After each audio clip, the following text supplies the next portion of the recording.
DAF truck key fobs are crucial for ignition and security, typically using a CR2032 battery. When your fob shows key remote not detected or open case error, it's likely battery-related. Replacement is straightforward. First, gather a small screwdriver and a new CR2032 battery. Carefully pry open the fob case, noting the battery's orientation. Remove the old battery.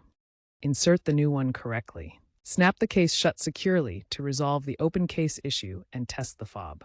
If the key remote not detected error persists after a battery change, reprogramming might be necessary, especially for older trucks. For models with telematics systems introduced after 2023, low battery alerts may appear on the onboard system, reducing the need for manual checks. Ensure the case is fully sealed after replacement to prevent moisture damage, a common cause of the open case error.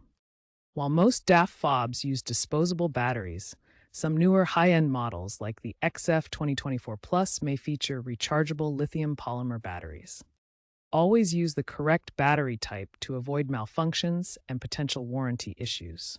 For enhanced security and functionality, consider consulting DAF's official tutorials or a certified mechanic, especially for reprogramming needs.